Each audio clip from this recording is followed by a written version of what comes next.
Welcome viewers. அது 1954 ஜனவரி 30 கொல்கத்தா. அந்த காலை நேரத்துல காலிக்கட் அப்படிங்கிற ஒரு இடத்துல அங்க இருக்கிற ஒரு மார்க்கெட் ஓபன் ஆகிறதுக்கு கொஞ்ச நேரத்துக்கு முன்னாடி அங்க வந்த துப்புரவு பணியாளர்கள் அந்த இடத்தை சுத்தம் பண்ண ஆரம்பிக்கிறாங்க. அப்படி அவங்க சுத்தம் பண்ணிட்டு இருக்கும் பொழுது அதுல ஒரு நபர் அங்கிருந்த டாய்லெட்டுக்கு வெளியில நியூஸ் பேப்பரால கவர் பண்ணப்பட்ட ஸ்ட்ரேஞ்சான ஒரு பார்சல் இருக்கிறத பாக்குறாரு. கொஞ்சம் பக்கத்துல போய் பார்த்தவரு அது மேல ரத்தக்கரை இருக்கிறத பார்த்து கண்டிப்பா இது குப்பையா இருக்க வாய்ப்பில்லை அப்படின்னு தன் கையில வச்சிருந்த ஒரு குச்சியை வச்சு அந்த பார்சலை தள்ளி பார்க்கிறாரு. அப்படி தள்ளும் பொழுது அந்த பார்சல் இருந்து ஒரு மனித விரல் நீட்டிட்டு இருக்கிறத பார்த்து பதறி போன அவரு அதிர்ச்சியில உடனடியா கத்த ஆரம்பிக்கிறாரு. இவருடைய சத்தத்தை கேட்டு கூட வேலை செஞ்சுட்டு இருந்தவங்க, அங்க ரோட்ல போயிட்டு இருந்தவங்க அப்படின்னு எல்லாருமே அந்த இடத்துக்கு வந்து வேடிக்கை பார்க்க ஆரம்பிக்கிறாங்க.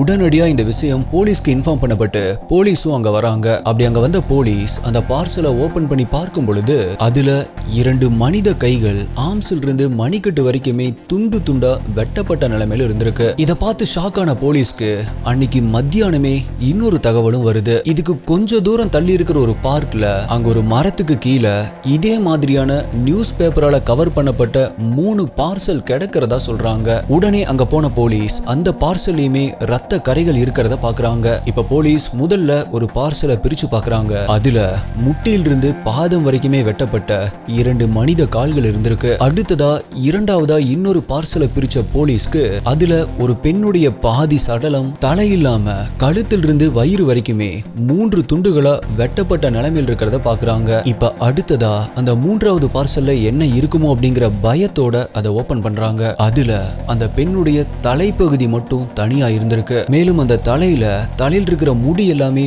பிடுங்கி எடுக்கப்பட்டிருக்கு. அதுலயுமே அந்த சடலத்தை யாருமே அடையாளம் கண்டுபிடிச்சிட கூடாது அப்படின்னு கொலை பண்ண அந்த கில்லர் விக்டிமுடைய முகத்தில் இருந்த தோல் எல்லாத்தையுமே உரிச்சு எடுத்திருக்கான். காது, உதடு, கண்கள் அப்படின்னு எல்லாத்தையுமே ரொம்பவே கொடூரமா செதைச்சிருக்கான். இவ்வளவு கொடூரங்கள் பத்தாது அப்படின்னு போலீஸ்க்கு அந்த 3வது பார்சல்ல இன்னொரு பெரிய அதிர்ச்சியுமே காத்துட்டு இருந்துச்சு. இப்ப அதை பார்த்த போலீஸ் அப்படியே உறைஞ்சு போய் நிக்கிறாங்க. போலீஸ் மட்டும் இல்ல, அது வரைக்குமே ரொம்பவே ஆர்வத்தோட அங்க சுத்தி நின்னு வேடிக்கை பார்த்துட்டு இருந்த மக்களுமே அந்த காட்சியை பார்த்து உறைஞ்சு போய் நின்னாங்க. ஏன்னா அந்த 3வது பார்சல்ல ஒரு பிறந்த குழந்தையுடைய சடலம் இருக்கிறத பாக்குறாங்க. அதாவது கொலை செய்யப்படும் பொழுது அந்த விக்டிம், அந்த பெண்மணி நிறை மாத கர்ப்பிணியா இருந்திருக்காங்க அப்படிங்கிறது தெரிய வருது. இப்படி இறக்கமே இல்லாம ஒரு கர்ப்பிணி பெண்ணை கொலை பண்ணிருக்கான் அப்படின்னா கண்டிப்பா அந்த கில்லர் வெறி பிடிச்ச ஒரு சைக்கோ கில்லரா தான் இருக்கணும் அப்படின்னு எல்லாருமே நினைச்சாங்க. ஆனா கொலைகாரன் யாரு அப்படிங்கிறது அவங்களுக்கு தெரிய வந்தப்ப யாராலையுமே அதை நம்பவே முடியல. இந்திய வரலாற்றிலேயே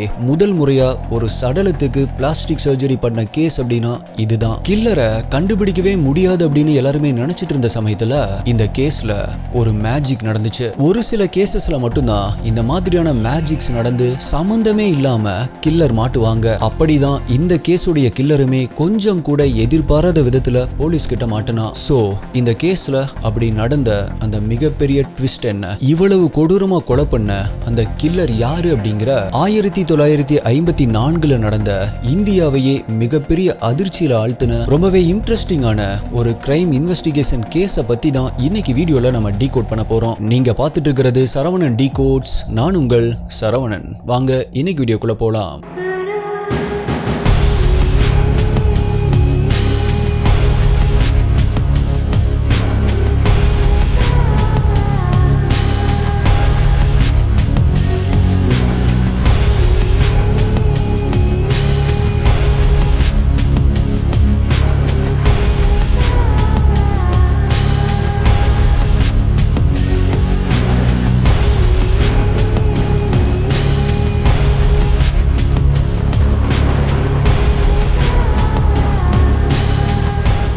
உங்களுக்கு crime thriller, mystery, strange, solved, unsolved cases இதெல்லாம் பிடிக்கும் அப்படின்னா நீங்க இதோடைய ஃபேன் அப்படின்னா இப்பவே நம்மளுடைய சேனலுக்கு சப்ஸ்கிரைப் பண்ணிக்கோங்க. ஏன் அப்படின்னா இந்த மாதிரியான வீடியோஸ் தான் ஒரு நாள் விட்டு ஒரு நாள் நம்மளுடைய சேனல்ல வரும். மேலும் இந்த வீடியோல நான் சொல்ற யூடியூப்ல காமிக்க முடியாத crime scene images, crime scene videos எல்லாமே நம்மளுடைய டெலிகிராம் குரூப்ல தான் அப்டேட் பண்ணுவேன். யூடியூப்ல கரெக்டா நோட்டிபிகேஷன் வராதவங்களுக்குமே அங்க இன்ஸ்டன்டா அப்டேட் வந்துடும். நம்மளுடைய அஃபீஷியல் டெலிகிராம் குரூப்புடைய லிங்க் டிஸ்கிரிப்ஷன் பின்னாடி கமெண்ட்ல கொடுத்துருக்கேன். அதுல ஜாயின் பண்ணி செக் பண்ணி பாருங்க.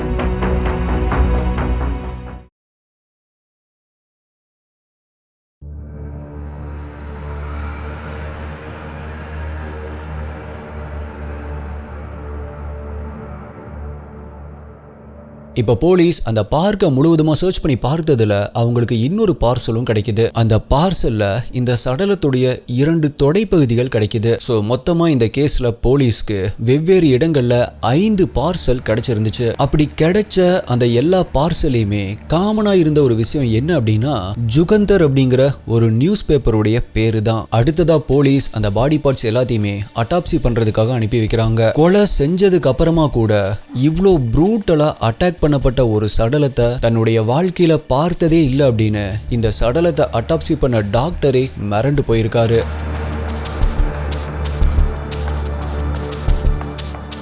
இப்ப டாக்டர்ஸ்க்கு அந்த பாடி பார்ட்ஸ் எல்லாத்தையுமே சேர்த்து ஸ்டிச் பண்ணி கிட்டத்தட்ட ஒரு ஹியூமன் ஷேப்புக்கு கொண்டு வர்றதுக்கே அவங்களுக்கு 8 மணி நேரம் ஆயிருந்துச்சு. கில்லர் விக்டிம அரிவாள் மாதிரியான கூர்மையான ஆயுதத்தால கழுத்தை அறுத்து கொலை பண்ணியிருக்கான். அதுக்கப்புறமா தான் எல்லா பாடி பார்ட்ஸையுமே தனித்தனியா வெட்டியிருக்கான் அப்படின்னு அட்டாப்சி ரிப்போர்ட்ல தெரிய வருது. இப்ப இந்த கேஸ்க்கு மர்டர் இன்வெஸ்டிகேஷன் பண்றதுல எக்ஸ்பர்ட்டான சமரேந்திரநாத் கோஸ் அப்படிங்கிற ஒரு இன்வெஸ்டிகேஷன் ஆபீசரை இந்த கேஸ்க்கு இன்சார்ஜா போடுறாங்க. அவரு இந்த கேஸை எடுத்த உடனே பண்ண முதல் விஷயம் டாக்டர் முராரி மோகன் முகர்ஜி அப்படிங்கிற ஒரு பிளாஸ்டிக் சர்ஜரி ஸ்பெஷலிஸ்ட தேடி போறாரு.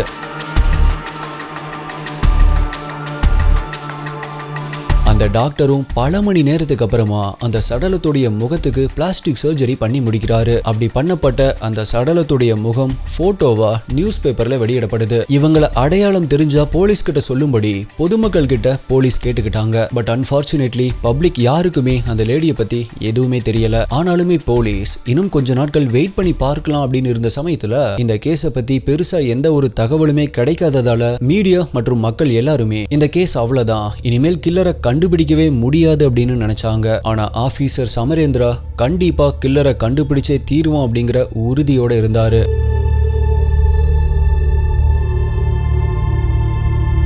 அது பிப்ரவரி 25. கிட்டத்தட்ட கொலை நடந்து 1 மாசம் கழிச்சு அப்ப வரைக்குமே தலைமறைவா சுத்திட்டு இருந்த அந்த கில்லர் அன்னைக்கு நைட்டு தான் வெளியே வரான். அப்படி வெளியே வந்த அவன் வழக்கம் போல அங்க இருக்கிற ஒரு ஷாப்ல நியூஸ் பேப்பர் ஒன்று வாங்குறான். இப்ப நாடே பரபரப்பா பேசிட்டு இருக்கிற அந்த மர்டர் நியூஸை பத்தின அப்டேட்ஸை படிச்சு தெரிஞ்சுக்கிறான். அப்படி படிச்சுட்டு இருக்கும் பொழுது திடீர்னு அவனுடைய பார்வை அந்த நியூஸ் பேப்பருடைய நேமான ஜுகந்தர் அப்படிங்கிற அந்த லெட்டர்ஸ் மேல போகுது. அப்பதான் அவன் விட்டுட்டு வந்த க்ளூவை நினைச்சு அங்கிருந்த பிளாட்ஃபார்ம்ல அப்படியே தலை மேல கைய வச்சு உட்கார்றான். கில்லர் அவனுடைய தலையில கைய வச்சு உட்கார்ந்துட்டு இருந்த அதே நேரத்துல அங்க இந்த கேஸை இன்வெஸ்டிகேஷன் பண்ணிட்டு இருந்த ஆபீசர் சமரேந்திராவும் தன்னுடைய தலையில கைய வச்ச மாதிரியே அவருடைய போலீஸ் கார்ல போயிட்டு இருந்தாரு. ஏன் அப்படின்னா அவருக்கு அப்ப பயங்கரமான தலைவலி ஏற்பட்டிருக்கு. ஆல்சோ அவருக்கு ஹெவி கோல்டும் இருந்ததால மெடிசன் வாங்கலாம் அப்படின்னு காருடைய விண்டோ வழியா வெளியே ஏதாவது மெடிக்கல் ஷாப் இருக்கா அப்படின்னு பார்த்துட்டே போயிட்டு இருந்திருக்காரு.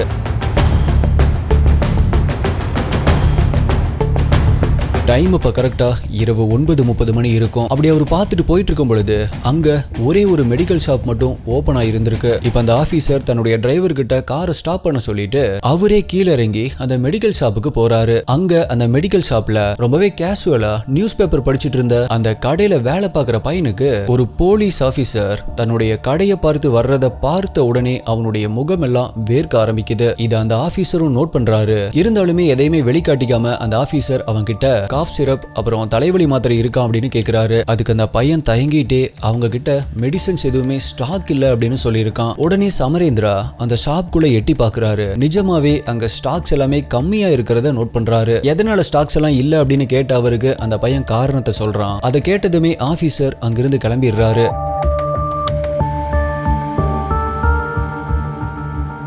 இப்ப அந்த மெடிக்கல் ஷாப்ல இருந்து வந்த ஆபீசர் கார்ல ஏறி வீட்டுக்கு போயிட்டு இருக்காரு. ரொம்பவே பயங்கரமா இருமிக்கிட்டே அவருடைய கையில் இருந்த அந்த கேஸோடைய ஃபைல மறுபடியும் பார்த்துட்டே இருந்தாரு. அப்ப அவருடைய மைண்ட்ல பல எண்ணங்கள் ஓட ஆரம்பிக்குது. ஒருவேளை இப்படி இருந்தா என்ன பண்றது, இதுதான் காரணமா இருக்குமோ அப்படின்னு பல பாசிபிள் வேஸ்ல யோசிச்சுட்டு இருந்த அவரு திடீர்னு காரை யூட்டர்ன் போட சொல்லி டிரைவரை மறுபடியுமே அந்த மெடிக்கல் ஷாப்புக்கு போக சொல்றாரு. இப்ப திரும்பவுமே அதே போலீஸ் ஆபீசரை பார்த்த அந்த மெடிக்கல் ஷாப்ல இருந்த பையனுக்கு மறுபடியுமே பயங்கரமா ஷாக் ஆகுது. ஆனா அப்படி போன இந்த ஆபீசர் இந்த முறை அந்த பையன் கிட்ட ஒரு சின்ன பேப்பர் கொடுத்து அதுல எதையோ எழுதி மட்டும் வாங்கிக்கிறாரு. இப்ப திரும்பவும் காருக்கு வந்த ஆபீசர் அந்த சின்ன பேப்பரை டிரைவர் கிட்ட கொடுத்து அதுல இருந்த அட்ரஸ்க்கு இப்பவே போகும்படி சொல்றாரு. அந்த இடத்துல திருப்பம் வந்தது போலீஸ் காருக்கு மட்டும் இல்ல, இந்த கேஸுக்கும் தான்.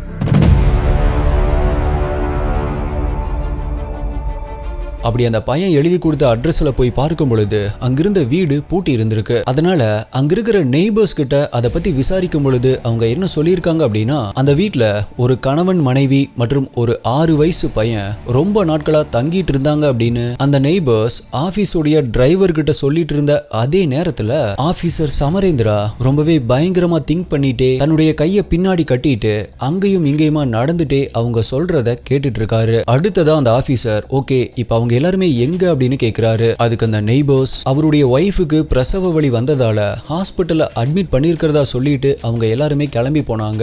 அப்பதான் அந்த நபரை நாங்க கடைசியா பார்த்தது அப்படின்னு சொல்லியிருக்காங்க. எப்ப பாத்தீங்க அப்படின்னு கேட்டதுக்கு ஜனவரி மாதம் அப்படின்னு அவங்க சொன்னதுமே நடந்துட்டு இருந்த சமரேந்திரா ஒரு நிமிஷம் அப்படியே ஸ்டன் ஆகி நிக்கிறாரு.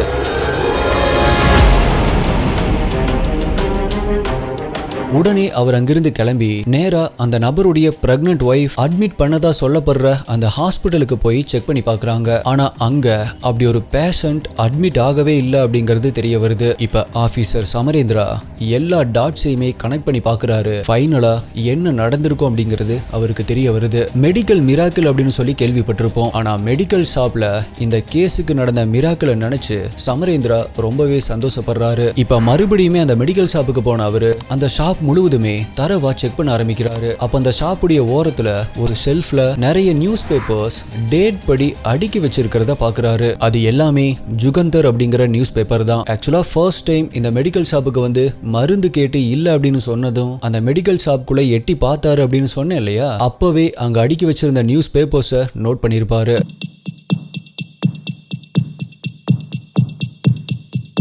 இப்ப இந்த நியூஸ் பேப்பர்ஸை செக் பண்ணி பார்க்கும் பொழுது அதுல குறிப்பிட்ட டேட்ஸ் உள்ள சில நியூஸ் பேப்பர்ஸ் மட்டும் மிஸ்ஸிங் அப்படிங்கிறது தெரிய வருது. அந்த டைரியில அவர் குறிச்சு வச்சிருந்த நோட்ஸை பாக்குறாரு. அதுல அந்த சடலத்தை கவர் பண்ணியிருந்த அந்த நியூஸ் பேப்பருடைய 4 டேட்ஸ் இருந்திருக்கு. கரெக்டா இங்க மிஸ் ஆயிருக்கிற பேப்பர்ஸ்ல இருக்கிற டேட்ஸும் அதுதான். அப்பதான் அவர் புரிஞ்சுக்கிறாரு இங்க மிஸ் ஆயிருக்கிற நியூஸ் பேப்பர்ஸ் வேற எதுவும் இல்ல, அது அந்த சடலத்தை கவர் பண்ண கில்லர் யூஸ் பண்ண அதே நியூஸ் பேப்பர்ஸ் அப்படிங்கிறது.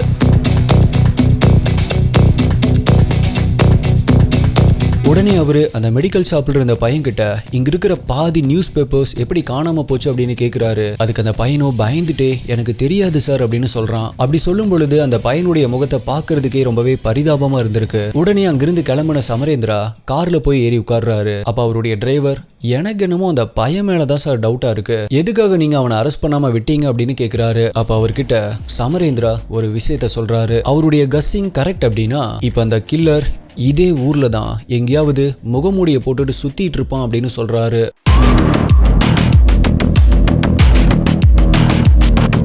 போலீஸ் கில்லருடைய நெய்பர் கிட்ட விசாரிக்கும் பொழுது அந்த கில்லருக்கு இன்னொரு வீடு இருந்திருக்கு அப்படிங்கறதும் தெரிய வருது. உடனடியா அந்த வீடு இருக்கிற இடத்த சுத்தி நிறைய மஃப்டி போலீஸை நிறுத்தி வைக்கிறாங்க. அப்ப போலீஸ் அந்த வீதியில நடந்த எல்லாத்துக்கிட்டையுமே உங்க வீட்டுல யாராவது பெண்கள் காணாம போயிருக்காங்களா அப்படின்னு விசாரிச்சுட்டு இருந்தாங்க. இப்படி இருக்கும் பொழுதுதான் பிப்ரவரி 27 அன்னைக்கு ஒரு மஃப்டி போலீஸ் அந்த ரோட்ல ஒரு நபர் முகத்தை மூடிட்டு ஒரு நபர் போயிட்டு இருக்கிறத பாக்குறாரு. உடனடியா அவரை ஸ்டாப் பண்ணி விசாரிக்க ஆரம்பிக்கிறாங்க. உன்னுடைய ஒய்ஃப் பேர் என்ன அப்படின்னு கேட்டிருக்காங்க. உன்னுடைய ஒய்ஃபுடைய டீடைல்ஸ் பத்தி சொல்லு அப்படின்னு கேட்டிருக்காங்க. அதுக்கு அந்த நபர் என்னுடைய ஒய்ஃப் இப்ப என் கூட இல்ல, அவ யார் கூடயே ஓடி போயிட்டா அப்படின்னு சொல்லியிருக்காரு. அடுத்ததா போலீஸ் அவங்களுடைய பேர் என்ன அப்படின்னு கேட்டிருக்காங்க. போலீஸ் இப்படி சடனா கேட்ட உடனே என்ன பண்றது அப்படின்னு தெரியாம அவங்களுடைய பெயர் பெலராணி துட்டா, என்னுடைய பேரு பைரன் துட்டா அப்படின்னு சொல்லியிருக்காரு. அப்படி சொன்ன உடனே போலீஸ் அந்த நபரை அரெஸ்ட் பண்ணி போலீஸ் ஸ்டேஷனுக்கு கூட்டிட்டு போறாங்க.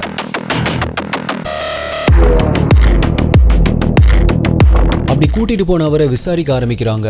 ஆனா பைரன் ஒரு வார்த்தை கூட பேசல. போலீஸ் கேட்கிற எல்லா கேள்விகளுக்குமே இல்ல அப்படின்னு மட்டும் தலையை ஆட்டுறான். இப்ப ஆபீசர் சமரேந்திரா அங்க வராரு. ஒரு சேர் எடுத்து அவன் கிட்ட போய் உட்கார்றாரு. அவரை அவ்வளவு பக்கத்துல பார்த்ததுமே பைரனுக்கு இப்ப அவனுடைய இதயமே வெடிக்கிற மாதிரி இருந்துச்சு. இப்ப பைரன் விலங்கு மாட்டி இருக்கிற அந்த கையோட சமரேந்திராவுடைய கையை பிடிக்கிறான். இத பார்த்ததுமே அங்க சுத்தி இருந்த மத்த எல்லா போலீஸுமே அவங்களுடைய கையில் இருந்த கன் எடுத்து பைரனை பார்த்து எய்ம் பண்றாங்க. ஆனா ஆபீசர் சமரேந்திரா இப்ப அங்க இருக்கிற எல்லா போலீஸ் கிட்டையுமே கண்ணை கீழே இறக்குங்க அப்படின்னு சைகை காட்டுறாரு. பைரன் அவர்கிட்ட ஏதோ சொல்ல வர்றத பைரனுடைய கண்ணை பார்த்தே புரிஞ்சுக்கிட்ட அவரு எஸ் சொல்லு அப்படின்னு கேக்குறாரு. அதுக்கு பைரன் ஆமா சார், என்னுடைய மனைவியை கொன்னு கண்டந்துண்டமா வெட்டுனது நான் தான், வேற வழி இல்லாம நான் அப்படி பண்ணிட்டேன் அப்படின்னு சொல்றான். இப்ப போலீஸை பொறுத்த வரைக்குமே தன்னுடைய மனைவி யாரு கூடயோ ஓடி போனதால இப்படி பண்ணிட்டான் போல அப்படின்னு தான் நினைச்சிட்டு இருந்தாங்க. ஆனா அங்கதான் போலீஸ்க்கு ஒரு ட்விஸ்ட் காத்துட்டு இருந்துச்சு. அடுத்ததா பைரன் பெலராணிய எதனால எப்படி கொலை பண்ணா அப்படின்னு சொன்னதை கேட்டு அங்கிருந்த எல்லாருமே நடுங்கி போனாங்க அப்படின்னு தான் சொல்லணும். அப்படி பைரன் சொன்ன கன்ஃபெஷன் இதுதான்.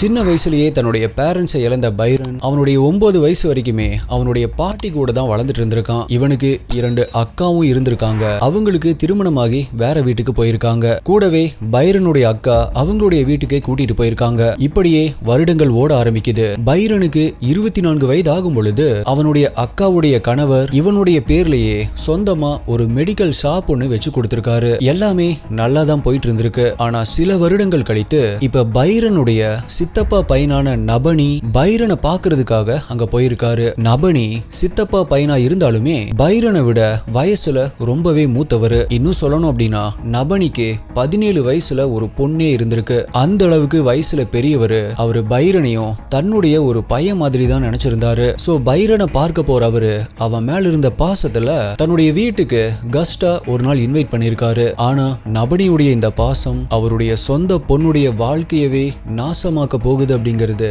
அப்போ அவருக்கு தெரிஞ்சிருக்காது.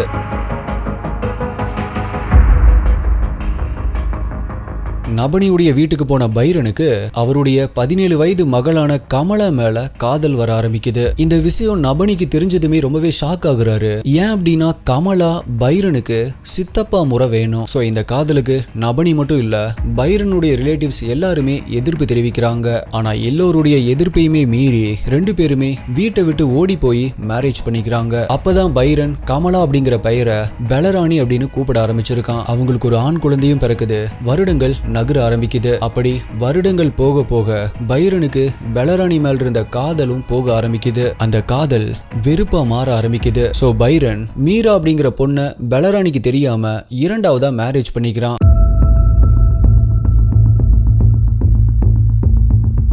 பெலராணி பத்தின விஷயத்தையுமே மீரா கிட்ட அவன் மறைச்சிருக்கான். ஆனா பெலராணி கூட இவன் தங்கியிருந்த அந்த வீட்டுக்கு சில வீதிகள் தள்ளி இன்னொரு வீட்டுல தான் மீராவையுமே குடி வச்சிருந்தான். பைரன் பகல்ல பெலராணி கூட தங்குறது, ராத்திரியில மீரா கூட தங்குறது அப்படின்னு இருந்திருக்கான். இதற்கு நடுவுல மெடிக்கல் ஷாப்பை அவன் கவனிக்காம விட்டதால அதுல பயங்கரமா நஷ்டம் ஏற்பட்டிருக்கு. இப்ப 2 பேரை ஒரே நேரத்துல சமாளிக்க முடியாத பைரன் பெலராணி மேல இருந்த வெறுப்பால அவளை எப்படியாவது தன்னுடைய வாழ்க்கையில் இருந்து கலட்டி விட்டுறலாம் அப்படின்னு நினைச்சிருக்கான். ஆனா அவன் அப்படி நினைச்ச சமயத்துல பெலராணி நிறை மாத கர்ப்பிணியா இருந்திருக்காங்க. அது ஜனவரி 27. டைம் அப்ப கரெக்டா இரவு 10:30 மணி இருக்கும். மெடிக்கல் ஷாப்பை க்ளோஸ் பண்ணிட்டு நேரா இப்ப மீராவுடைய வீட்டுக்கு போகாம பெலராணியுடைய வீட்டுக்கு போயிருக்கான். அங்க அவங்களுடைய 6 வயசு பையன் ரொம்பவே நல்லா தூங்கிட்டு இருந்திருக்கான். அப்போ பைரன் அவனுடைய பிளானை எக்ஸிக்யூட் பண்ண ஆரம்பிக்கிறான்.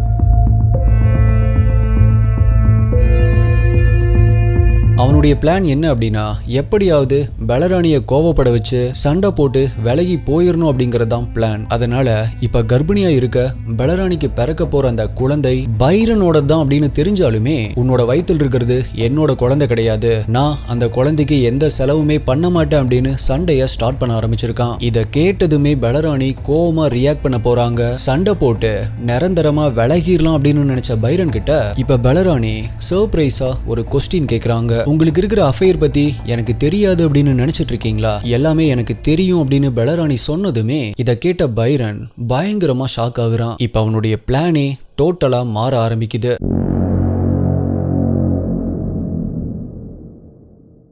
இப்ப பைரன் வேகமா எந்திரிச்சு அங்க கீழே உட்கார்ந்துட்டு இருந்த பெலராணியுடைய தலைமுடியை பிடிச்சு தரன்னு கிச்சன் பக்கத்துல இழுத்துட்டு போறான். அப்ப பெலராணியோ பைரனுடைய பிடியில இருந்து விலக ட்ரை பண்றாங்க. அவங்க நிறை மாத கர்ப்பிணியா இருந்ததால குயிக்கா அவங்களால ரியாக்ட் பண்ண முடியல. சோ அவங்களுக்கு பின்னாடி இருந்த செவுத்தை பிடிச்சு எழுந்து நிக்க ட்ரை பண்றாங்க. கரெக்டா அதே சமயத்துல பைரன் கையில அருவாளோட அங்க வர்றான். அப்படி வந்த அவன் அவங்களுடைய தலைமுடியை இறுக்கமா பிடிச்சுக்கிட்டு ஒரு நிறை மாத கர்ப்பிணி அப்படின்னு கூட பார்க்காம பெலராணியுடைய கழுத்தை வெறி பிடிச்சவ மாதிரி அறுக்க ஆரம்பிச்சிருக்கான். சில நிமிடங்கள்ல பெலராணி இறந்து போறாங்க. சுவர் ஓரமா சாஞ்சு கிடந்த அவங்களுடைய இறந்த உடம்ப ரொம்பவே கோவமா பார்த்துட்டு நின்ன பைரன் இப்ப அப்படியே அவங்களுடைய வயிற்றை பாக்குறான். அப்ப உள்ள இருந்த அந்த குழந்தை நெளியறத அவனால கிளியரா பார்க்க முடிஞ்சிருக்கு. ஆனா சில நிமிடங்கள்ல அந்த குழந்தையுடைய அசைவு அப்படியே நிக்குது.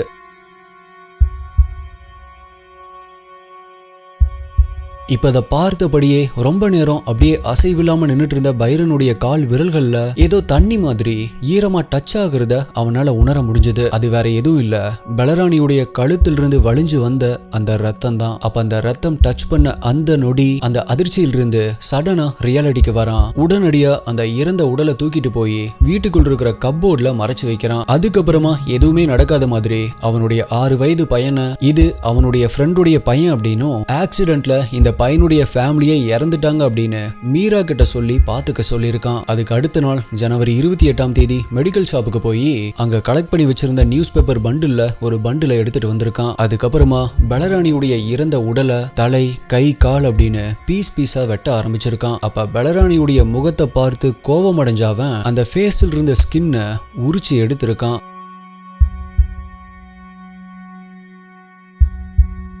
அடுத்ததா வயிற்று பகுதியை வெட்டும் பொழுது வயிற்றுக்குள்ள இறந்து போன குழந்தை இருக்கிறத பாக்குறான். அதை அப்படியே எடுத்து நியூஸ் பேப்பர்ல சுருட்டி வச்சுட்டு வெட்டின பார்ட்ஸ் எல்லாத்தையுமே தனித்தனியா நியூஸ் பேப்பர்ல சுருட்டி வச்சுட்டு சணல் கயிறால அதை நல்லா டைட்டா கட்டி கப்போர்ட்ல போய் மறுபடியுமே வச்சிடறான். இப்ப அடுத்த நாள் வீடு முழுவதுமே எங்க பார்த்தாலுமே துர்நாற்றமும் ரத்தமுமா இருந்திருக்கு. அது எல்லாத்தையுமே நல்லா கிளீன் பண்ணிட்டு ஜனவரி 30ஆம் தேதி ஒரு ஆட்டோ ரிக்ஷால போய் மார்க்கெட் கிட்ட அப்புறம் அந்த பார்க்ல அப்படின்னு எல்லா பார்சலையுமே போட்டுட்டு வந்திருக்கான்.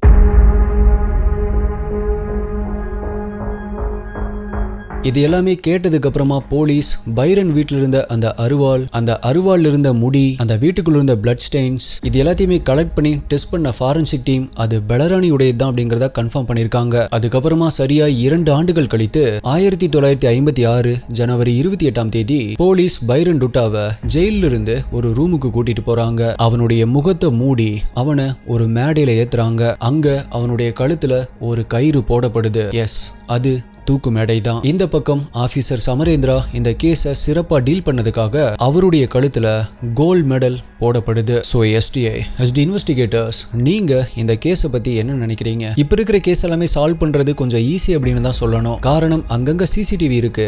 முதல்ல போலீஸ் செக் பண்றது சிசிடிவி தான். ஆனா 1950 அந்த காலகட்டங்கள்ல கில்லரை கண்டுபிடிக்கிறது அப்படிங்கிறது ரொம்பவே கஷ்டம். ஆனா அப்போ இந்த கேஸ்ல மெடிக்கல் ஷாப்ல நடந்த இந்த மேஜிக்கை பத்தி உங்களுடைய கருத்து என்ன அப்படிங்கிறத மறக்காம கீழே கமெண்ட் பண்ணுங்க. உங்களுடைய பெஸ்டான கமெண்ட் அடுத்த வீடியோல வரும். ஒவ்வொரு வீடியோலயுமே நம்ம போடுற எஃபோர்ட் உங்களுக்கு பிடிச்சிருந்துச்சு அப்படின்னா மறக்காம வீடியோக்கு ஒரு லைக் கொடுத்துருங்க. வேற ஒரு வீடியோல மீட் பண்றேன். நன்றி, பாய்.